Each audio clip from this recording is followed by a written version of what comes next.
আসসালামু আলাইকুম বন্ধুরা, আমাদের এলাকার কুদ্দুস চাচার ছেলে রেজাউল ইসলাম সে 20 থেকে 22 বছর আগে সে নিখোঁজ হয়েছিল তার মামার বাসা থেকে। এই রেজাউল ইসলাম তার মামার বাসা থেকে ঢাকার উদ্দেশ্য করে অনেক ছোটতেই সে গিয়েছিল, কিন্তু দালালের খপ্পরে পড়ে কোনো ভিসা পাসপোর্ট ছাড়াই দালাল তাকে ভারতে পাচার করেছিল। কিন্তু সেখানে গিয়ে কোনো কাজকর্ম না পেয়ে সে মূলত একটা শিক্ষা প্রতিষ্ঠানে বেশ কিছুদিন লেখাপড়া করার পরে সেখানে গিয়ে আবার সে ভিক্ষাবৃত্তি বিভিন্ন ধরনের কর্মসংস্থান কাজ শুরু করেছে। আলহামদুলিল্লাহ, সে বাড়িতে আসার পর আমি একটা পোস্ট দিলাম, সেই পোস্ট অনুপাতে বিভিন্ন ধরনের সাংবাদিক ভাইয়েরা আমাদের গ্রামে আসলো এবং তার সাক্ষাৎকার নিল। যেমন এনটিভি, আরটিভি, কালবেলা, বিভিন্ন ধরনের নিউজ পত্রিকা আসলো। এবং আমি সাংবাদিক ভাইদের দৃষ্টি আকর্ষণ করতেছি, আপনাদের ইলেকট্রিক মিডিয়ায় প্রচারের পর এই রেজাউল যেন বাংলাদেশের জাতীয় নাগরিক সনদপত্র এবং জাতীয় পরিচয়পত্র পেয়ে থাকে।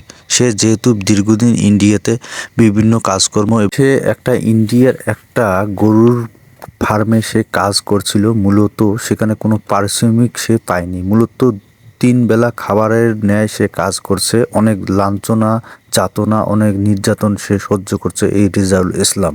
তো আমাদের গ্রাম্য ভাষায় একটা কথা আছে, রাখে আল্লাহ মারে কে। তো হায়াত থাকলে অবশ্যই আপনি পৃথিবীর যে কোনো প্রান্তে থাকেন না কেন, আল্লাহ তাআলা আপনাকে বেঁচে রাখবেই। আলহামদুলিল্লাহ, এই রেজাউল দীর্ঘদিন ভারতে পাচারের মাধ্যমে থাকার কারণে এই পরিবার একেবারেই হতাশাগ্রস্ত হয়ে পড়েছিল যে রেজাউল আর বেঁচে নেই, সে মনে হয় মারা গিয়েছে। কিন্তু হঠাৎ গ্রামে আসার পর একেবারে কৌতূহল একেবারে সৃষ্টি হয়েছে, একেবারে জাঁকজমকপূর্ণ একটা পরিবেশ। তো সবাই আমার এই ভিডিওগুলো অন্যদের দেখার সুযোগ সৃষ্টি করবেন এবং আমাদের জন্য দোয়া করবেন। আমরা আপনাদের জন্য দোয়া করি এবং রেজাউলের জন্য দোয়া করবেন, সেজন্য সুন্দরভাবে এই বাংলাদেশে বসবাস করতে পারে। সবাই ভালো থাকবেন, সুস্থ থাকবেন, আমাদের জন্য দোয়া করবেন।